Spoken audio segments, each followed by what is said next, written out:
नमस्ते, आदाब, सत श्री अकाल।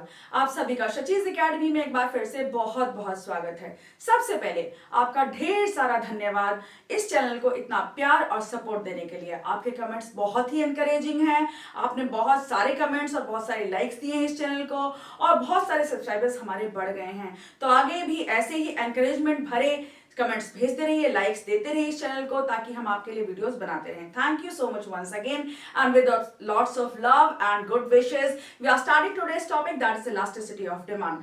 सो आज का हमारा टॉपिक जो इलास्टिसिटी ऑफ डिमांड है, प्रिसाइसली कहें तो प्राइस इलास्टिसिटी ऑफ डिमांड।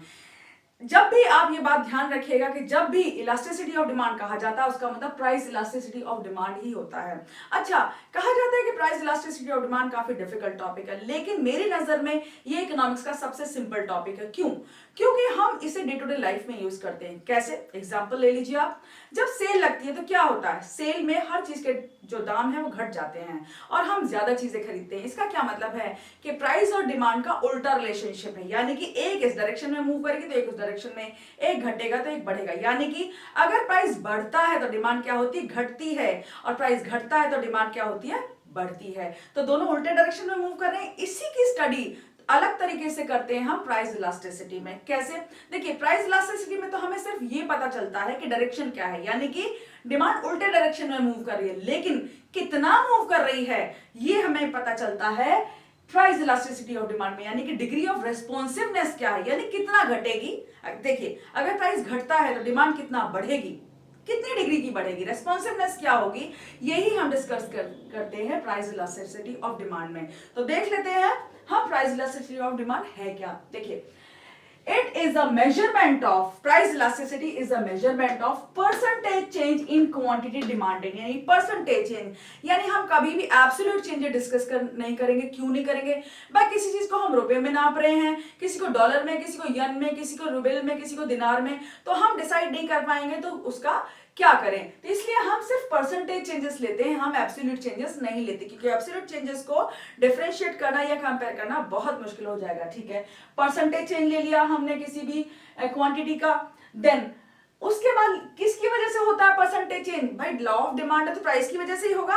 तो क्वांटिटी हमारी जो चेंज हो रही है परसेंटेज चेंज इन प्राइस की वजह से, उसी कमोडिटी का, यानी किसी और का नहीं। अगर किसी और कमोडिटी का प्राइस हम लेने लगे तो वो क्रॉस इलास्टिसिटी हो जाएगी, वो एक अलग टॉपिक है हमारा, वो बाद में डिस्कस करेंगे। तो percentage in quantity demanded due to given percentage change in price of that commodity is known as price elasticity of demand. बिल्कुल सिंपल है, इसका फॉर्मूला भी बहुत सिंपल है। देखिए, प्राइस इलास्टिसिटी ऑफ डिमांड कुछ नहीं है, बहुत सिंपल है। ये सिर्फ एक फॉर्मूला और 5 फिगर्स की कहानी है। तो आगे देख लीजिए आप, बिल्कुल सिंपल है। देखिए, elasticity of demand is equal to percentage change in quantity demanded divided by percentage. ये परसेंटेज के लिए मैंने पूरा लिखा नहीं, सिर्फ सिंपल यूज किया, परसेंटेज चेंज इन प्राइस। तो क्वांटिटी डिमांडेड बाय प्राइस क्या है? Percentage change. बस ये सेम है, बस quantity demanded by change in price, कुछ नहीं है। ओके, फॉर्मूला हो गया। अच्छा, अब ये होती कितनी तरह की हम डिस्कस करेंगे बाद में इसके types. Price elasticity of demand की डिग्रीज होती हैं, और ये कितनी तरह की होती है? 5 तरह की होती हैं। इसके लिए हमने एक कोड भी बनाया, देखिए आपके लिए। देखिए, परफेक्टली इलास्टिक है पहली वाली। परफेक्टली इलास्टिक, यहाँ पे इलास्टिसिटी ऑफ डिमांड क्या होती है? इन्फिनिटी होती है। ये हम अभी एक के बाद एक डिस्कस करेंगे। फिर होती है हमारी दूसरी इलास्टिक, फिर यूनिटरी इलास्टिक, फिर इनइलास्टिक और परफेक्टली इलास्टिक। देखिए, देखा जाए तो सिर्फ 2 तरह की डिमांड्स होती हैं, इलास्टिक और इनइलास्टिक। लेकिन इसके साथ साथ परफेक्ट कोई चीज पढ़ने के लिए, कंपेयर करने के लिए हम परफेक्टली पढ़ते, तो परफेक्टली इलास्टिक और परफेक्टली इनइलास्टिक भी हो गया। इलास्टिक, इनइलास्टिक, परफेक्टली, और जो बचा हुआ बीच में, यानी कि यूनिटरी इलास्टिक, यानी जहां यूनिटरी इलास्टिसिटी हो, इसका मतलब elasticity is equal to 1, unit यानी 1, तो elasticity of demand is equal to 1, वहां पे यूनिटरी इलास्टिक होता है। तो एक के बाद एक इन्हें हमें पढ़ते हैं, और इसका कोड देख लीजिए, PEUIPI, यानी perfectly elastic, elastic, unitary elastic, inelastic और परफेक्टली इनइलास्टिक। ये याद रहेगा आपको, क्या है कोड? PEUIPI। तो एक के बाद एक हमें डिस्कस करने पड़ेंगे।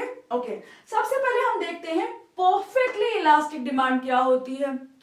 देखिए, परफेक्टली कुछ भी, यानी कि वो परफेक्ट है, इसके अलावा कुछ नहीं। देखिए, यहां पे क्या? इलास्टिक, यानी परफेक्टली इलास्टिक। अब इलास्टिक क्या है? इलास्टिक यानी फ्लेक्सिबल।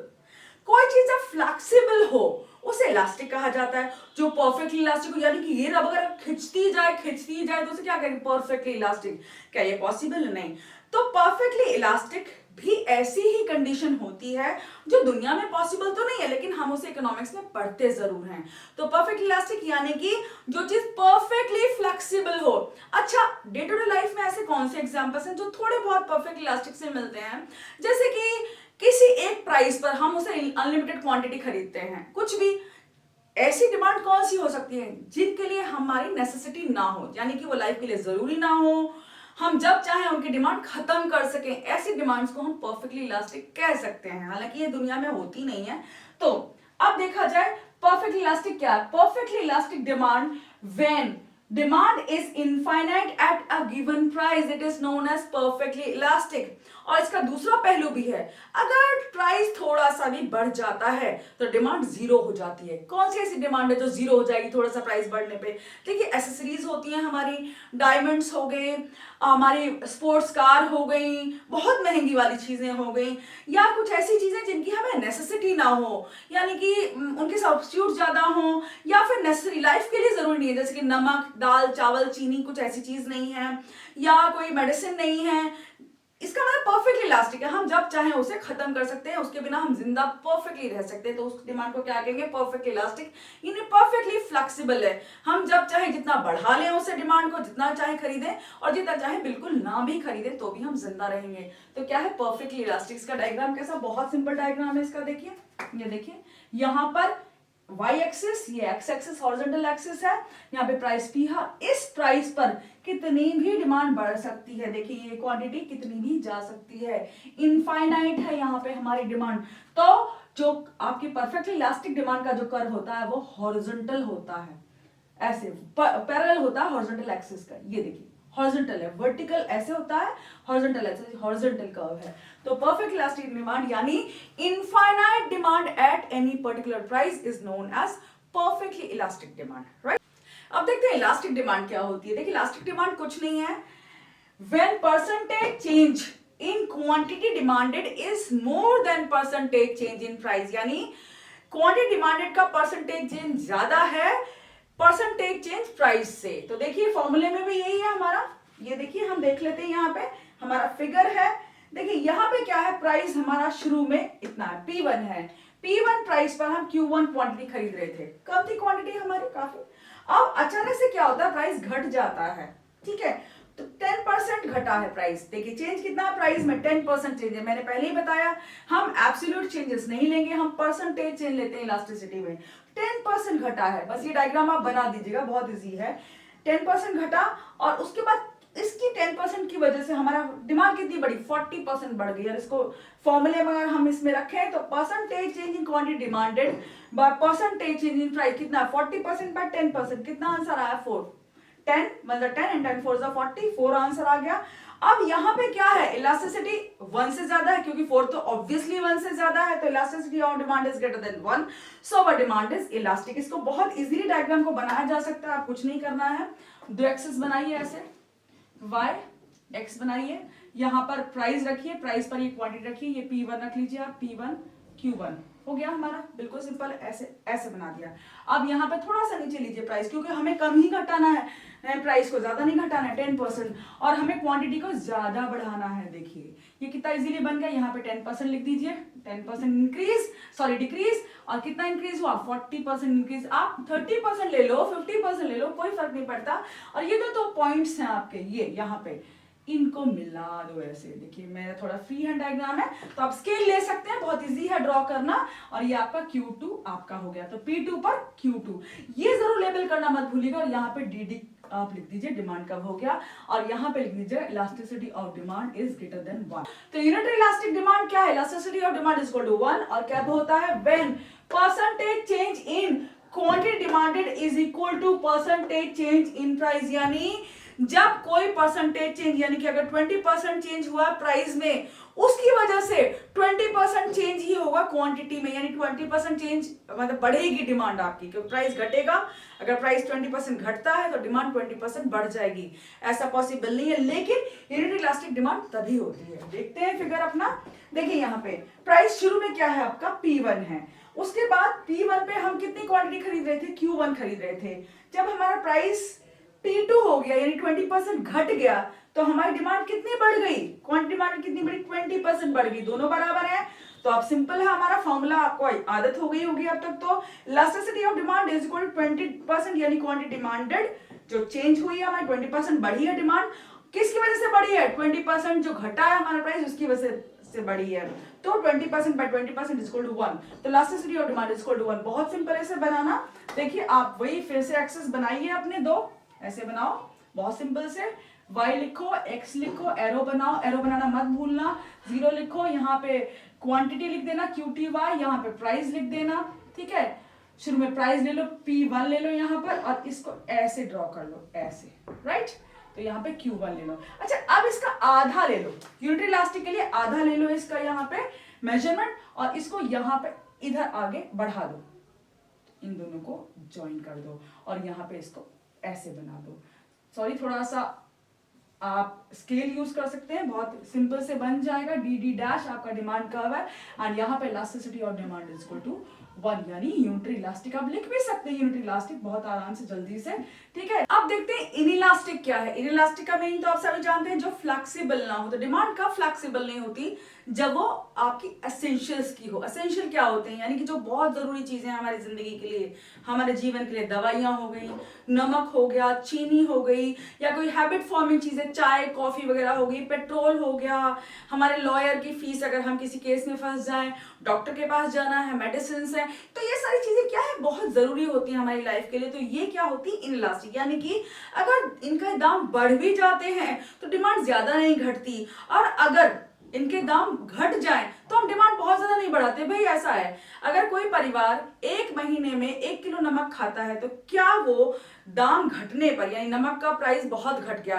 तो क्या दिन भर नमक खाएगा? नहीं भाई नहीं, बिल्कुल नहीं खाएगा। अगर लाइटर के दाम घट जाए तो क्या आप दिन भर गैस जलाते रहेंगे? नहीं, ऐसा भी नहीं है। पेट्रोल सस्ता हो जाए तो आप दिन भर गाड़ियों में घूमेंगे? तो ऐसा भी नहीं है। तो इनकी क्या डिमांड फिक्स होती है, जितना यूज करना उतना ही करना। हम थोड़ा बहुत ज्यादा कर सकते हैं, इनकी डिमांड को ज्यादा बढ़ा सकते हैं अगर प्राइस घट जाए, बस थोड़ा बहुत, ज्यादा नहीं। तो यानी परसेंटेज चेंज जो होगा डिमांड में प्राइस के चेंज की वजह से, वो ज्यादा नहीं होगा। तो ऐसी डिमांड क्या होती है, इनइलास्टिक, यानी फ्लेक्सिबल नहीं है। हम उन्हें चाह के भी चेंज नहीं कर पाते, मजबूरी होती है। नमक का पैकेट जो 20 या 30 रुपए का, अगर 200 रुपए का भी हो जाए तब भी हम उसे उतना ही कंज्यूम करेंगे। अगर दवाइयां हमारी बहुत महंगी हो जाए तब भी हमें खरीदनी पड़ती है, सस्ती हो जाए तो हम ज्यादा नहीं खाते। तो क्या है, उनकी डिमांड रिजिड है, फिक्स्ड है हमारी, तो फ्लेक्सिबल नहीं है, इसीलिए इनकी डिमांड को क्या कहा जाता है, इनइलास्टिक। अब क्या डेफिनेशन है इसका, when percentage change in quantity demanded is less than percentage change in price. तो बहुत सिंपल है, हमने बहुत समझ लिया है तो अच्छी तरह से। देखिए इनिशियली क्या है कि इस प्राइस पर P1 पर हमारी क्वांटिटी क्या है, Q1, यानी कि अगर हम कोई क्वांटिटी खरीद रहे हैं, जैसे नमक खरीद रहे हैं हम, तो हम इतना खरीद रहे हैं, हमें 2 किलो नमक चाहिए तो 2 ही किलो, सपोज हम 2 kg ले सकते हैं, यहाँ पे 2 kg ले रहे हैं हम, यहाँ पे 2 kg ले रहे हैं हम अपना नमक।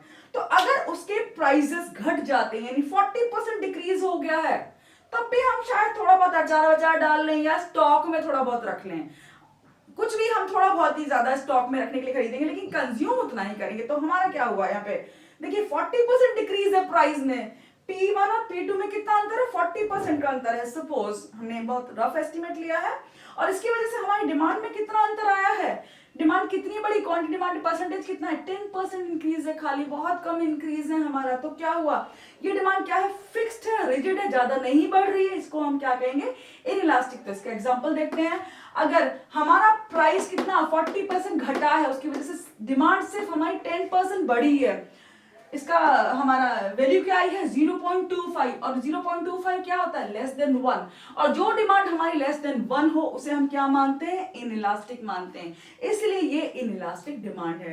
तो होपफुली समझ में बहुत अच्छी तरह आया होगा आपको। और देखिए ये डायग्राम बहुत सिंपल है इसका बनाना, राइट। यहाँ थोड़ा हम इसको देख लेते हैं, ऐसे हमने ये बनाए, 2 एक्सेस बनाए, इसका प्राइस हमने ऐसे लिया, यहाँ पर ये ले लिया, हमारी क्वांटिटी है, ये Q1 है, P1 है, ठीक है।